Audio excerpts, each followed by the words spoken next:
If you could help us maybe talk about how you understand the voice of the customer, but how you think it can be used as that unifying factor and address this internal alignment challenge that we all have.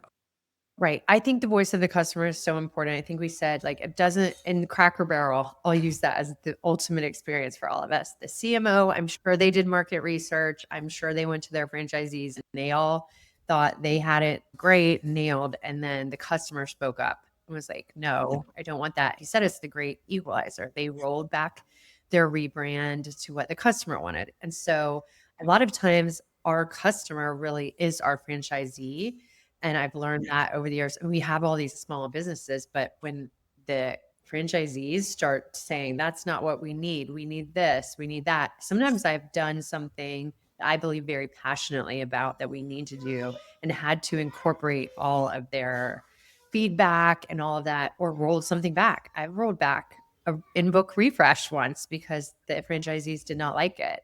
And it was tough because I was like, I know this is going to help you. They're the boots on the ground. The customer is your audience. You have to listen to them.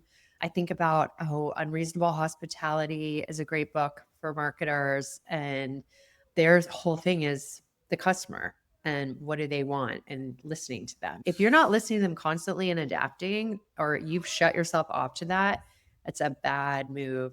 You've got to have a lot of in touch with them and hear what they're saying. So I'd love to ask you kind of like on a scale of 1 to 10. So one, voice of the customer, not important at all. Could care less, right? 10, vital to a deep understanding of the voice of the customer as the dividing rod, right? The North Star for our business. Where would you put that?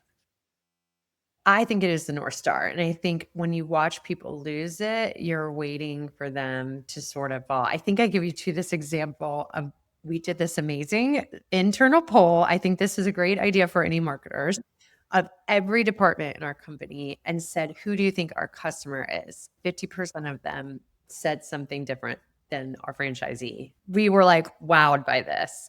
And we set to work. I don't know if it was legacy employees who had lost their way or new employees that had never heard it, but we started messaging that internally. They are the customer. We have to listen to them. Whatever they need, we're going to do.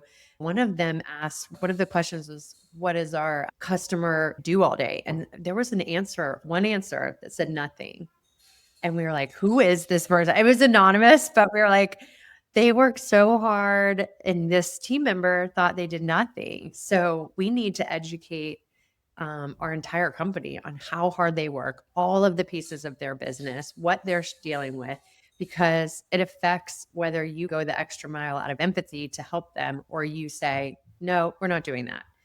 And it's been a very eye-opening thing. And I thought, man, we need to do this every year and just poll our internal teams. What do they think? Who do they think the customer is? And make sure they know.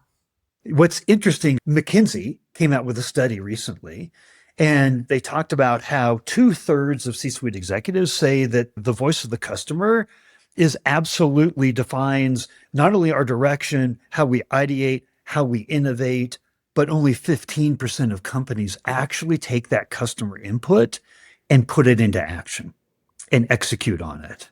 Right. They're the great innovators. Our franchisees are the great innovators. All of these ideas come from them. And it's just our idea. Our thing is to get them, make sure they're good, and then make them scalable. So that's really what I've been looking at. I can innovate all day and give them stuff, and they're like, that's not what we need. We can't go to market with that.